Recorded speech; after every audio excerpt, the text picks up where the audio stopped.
Hello दोस्तों, आज हम पढ़ने वाले हैं ज्योमेट्री में टॉपिक सर्किल या वर्त। तो वर्त के बारे में पढ़ेंगे और एक चीज़ खास ये पढ़ेंगे कि आपने कभी सोचा कि पाई का मान 22/7 क्यों होता है?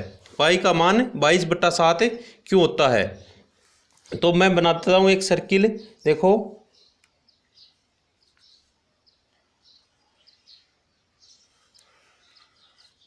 ये एक सर्किल है। क्या है? सर्किल। ये सर्किल का क्या होता है? सेंटर। ये क्या होता है? इसको क्या बोलते हैं? सेंटर या केंद्र। हिंदी में बोलते हैं केंद्र और इंग्लिश में बोलते हैं सेंटर। ठीक है। और वर्त की एक ऐसी जीवा जो वर्त के सेंटर से होकर गुजरे, वह वर्त का व्यास कहलाती है। क्या कहलाती है? व्यास। तो ये क्या बना है? यह है व्यास। इसको हिंदी में बोलते हैं व्यास या डायामीटर। क्या? व्यास या डायामीटर। तो आपने कभी सोचा कि पाई का मान 22/7 क्यों होता है? पाई का मान 22/7 इसलिए होता है कि जैसे कि वर्त की परिधि है, ये क्या है? ये इसको क्या बोलते हैं? इसको बोलते हैं परिधि या सरकमफेरेंस। इस बाहर वाले पूरे को, बाउंड्री को क्या बोलते हैं? सरकमफेरेंस या परिधि। तो मैं मान लेता हूं कि वर्त की परिधि या सरकमफेरेंस है कितनी? वर्त की परिधि दे रखी है, यानी कि 44 सेंटीमीटर। कितने सेंटीमीटर? 44 सेंटीमीटर। तो वर्त की परिधि 44 सेंटीमीटर है हो तो वर्त की त्रिज्या या रेडियस, ये देख, सेंटर से वर्त की परिधि के बीच की दूरी को रेडियस बोलते हैं। क्या बोलते हैं? इस वाली दूरी को क्या बोलते हैं? रेडियस या त्रिज्या। तो परिधि 44 सेंटीमीटर दे रखी है और रेडियस यानी कि त्रिज्या कितने सेंटीमीटर है? 7 सेंटीमीटर। त्रिज्या 7 सेंटीमीटर। तो पाई की वैल्यू 22/7 क्यों होती है? पाई की वैल्यू हमेशा याद रखना, ये वर्त की परिधि और वर्त का व्यास होता है। वर्त की परिधि और वर्त का व्यास होता है, उसका रेशियो या अनुपात होता है, ये। तो त्रिज्या 7 सेंटीमीटर है तो व्यास कितना होता है? व्यास हमेशा याद रखना, परिधि का दोगुना होता है व्यास, त्रिज्या का दोगुना होता है व्यास। तो त्रिज्या 7 सेंटीमीटर है तो व्यास कितना हो जाएगा? 7 2 14 सेंटीमीटर। तो अब मैं बताता हूं कि पाई का मान 22/7 क्यों होता है। मैंने बताया कि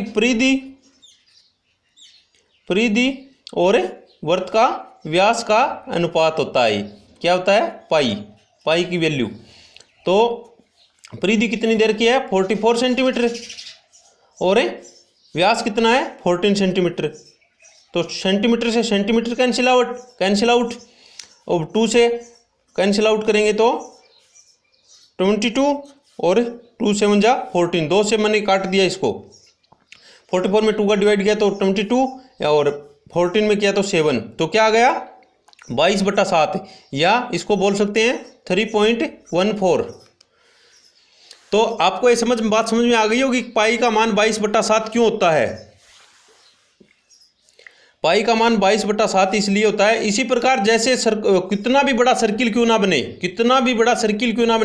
उसी हिसाब से ये वैल्यू यही रहने वाली है। क्योंकि बड़ा सर्किल बनाएंगे तो उसकी परिधि भी ज़्यादा होगी और उसका डायामीटर और या व्यास भी ज़्यादा होगा, इसलिए उसका अनुपात या उसका रेशो यही रहने वाला है, 22/7 या 3.14। तो आप ये चीज़ हमेशा याद रखना कि पाई का मान उसकी परिधि और उसका व्यास का अनुपात होता है। तो आज मैं पढ़ने वाला हूँ, आपको एक दो चीज़ बात और बता देता हूँ कि ये क्या होता है। ये पूरा डायामीटर होता है। वर्त की ऐसी जीवा जो वर्त के सेंटर से होकर गुजरे, वर्त का व्यास कहलाती है। और व्यास का आधा त्रिज्या होता है। हमेशा याद रखना, व्यास का आधा त्रिज्या होता है। तो अब वर्त की दो फॉर्मूला होते हैं। एक तो वर्त का क्षेत्रफल होता है। क्या होता है? एरिया ऑफ द सर्कल, या फिर इसको बोल सकते हैं वर्त का क्षेत्रफल। तो इसको निकालेंगे तो इसका फॉर्मूला क्या होता है, एरिया ऑफ द सर्किल होता है पाई आर स्क्वायर। क्या होता है, पाई आर स्क्वायर। तो जिस प्रकार हमने ये फॉर्मूला ये किया था, इसमें हम सोल्व करेंगे कि पाई की वैल्यू 22/7 इंटू आर कितना है, आर 7 सेंटीमीटर। त्रिज्या आर क्या होता है हमेशा याद रखना, आर त्रिज्या को आर से डिनोट करते हैं, 7 सेंटीमीटर इंटू 7 सेंटीमीटर। अब इसको कैलकुलेशन करेंगे तो 7 × 7, तो 22 × 7 22 सत्ता 100, 22 5 110, 22 सत्ता 154 सेंटीमीटर स्क्वायर। तो हमेशा ये बात मैंने कल भी बताई थी, कल वाले वीडियो में, कि क्षेत्रफल में हमेशा सेंटीमीटर स्क्वायर लगे मिलेगा आपको। और अब निकालेंगे circumference of the circle, circumference of the circle, circumference